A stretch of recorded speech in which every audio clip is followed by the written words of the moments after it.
In the vibrant streets of Senegal, particularly in its capital Dakar, a new wave of discontent is sweeping across the population. It's not being led by politicians or pushed through the usual media channels, it's emerging from the people themselves.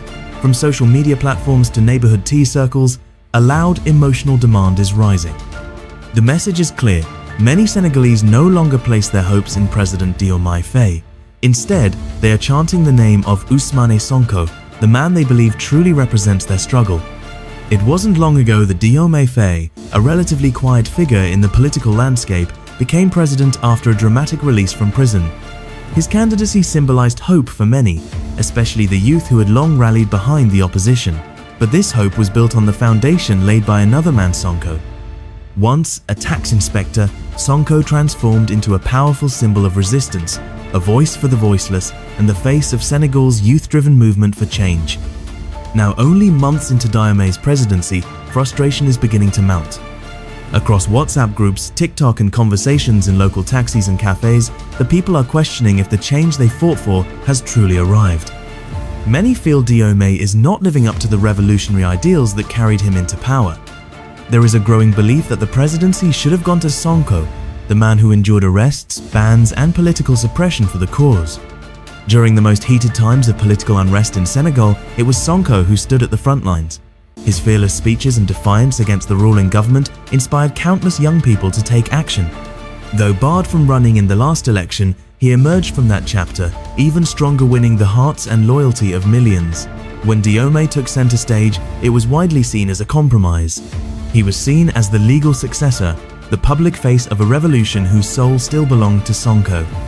Today, Diomaye's style of leadership, measured, diplomatic, and slow to act, is under fire. For a movement built on bold promises and direct action, his approach feels too cautious. Many of those who took to the streets, who risked their safety and livelihoods in hopes of true transformation, now feel let down. They expected immediate reforms, tough stances against corruption, and a fierce rejection of neo-colonial systems. Instead, they're watching a government that seems content with gradual change. Social media has only fueled this sentiment. Hashtags demanding Sonko as president are not just trends, they're reflections of the nation's growing impatience. Videos of demonstrations, passionate street interviews, and commentary from influencers all point in the same direction: the call for Sonko to take full charge. His continued presence as Prime Minister, where he delivers fiery speeches and maintains a strong connection with the public, only deepens the contrast between him and President Diomaye. The unusual dynamic of a Prime Minister overshadowing the President in both popularity and influence is causing widespread speculation. Sonko, with his unwavering energy and uncompromising rhetoric, is seen by many as the true leader of the revolution.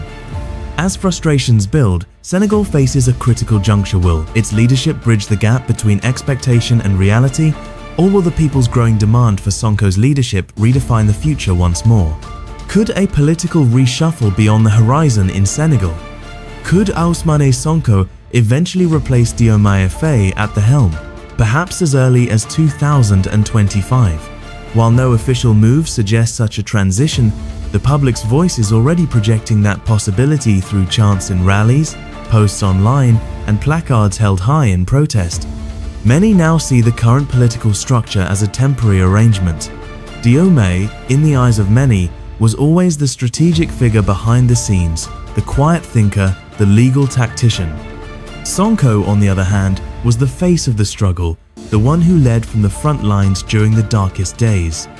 Supporters of the movement that brought Diomaye to power are now calling this arrangement a misstep, what some refer to as a historical detour. They want the man who bore the brunt of political repression, the one who stood firm when the system tried to break him. To them, true leadership means standing up for sovereignty, not just talking about it. And they see Sonko as the embodiment of that courage and conviction. But this growing desire to see Sonko take over raises complex questions. Diomaye was elected by the people under the rule of law through a constitutionally recognized process. Any call to remove or bypass him challenges the very institutions that make up Senegal's democracy. At the same time, democracy must also respond to the people's evolving expectations. If confidence in the leadership begins to erode, the state must take notice before discontent becomes instability. In the cafes, campuses, and political circles of Dakar, this debate is intensifying. There are voices defending Diomaye, arguing that deep, meaningful reform requires time and patience. They point out that dismantling a decades-old corrupt system can't happen in just a few months. Rushing to judgment, they say, could fracture a hard-won political victory. But others push back passionately, insisting that the people didn't sacrifice for gradual progress. They fought for dignity, justice, and immediate change. Sonko, for many, has become more than a political figure. He's seen as a living promiser, symbol of the revolution's raw energy. His continued popularity is now reshaping the national conversation.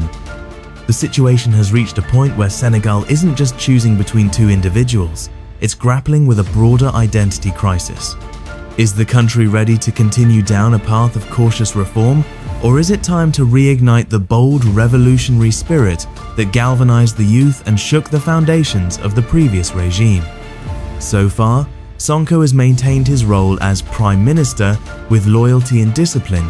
Publicly, he has not challenged Diomaye's leadership, but pressure is mounting. The real question is, how long can this partnership last under the weight of public expectation? If Sonko were to announce his candidacy for the presidency again sooner, rather than later, it could dramatically shift the political landscape. How would Diomaye respond? How would Senegal's institutions handle such a transition?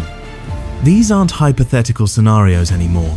They're being quietly discussed in government offices and loudly debated in the streets. At Voice of Africa, we understand that stories like this are far more than political theatre. They are reflections of a nation's soul in motion.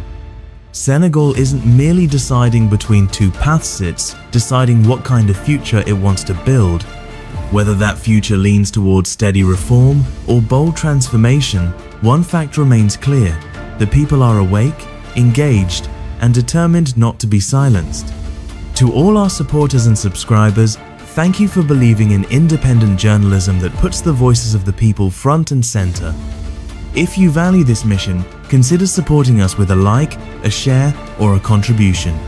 Your support keeps this platform alive. As for Senegal, the months ahead could prove pivotal.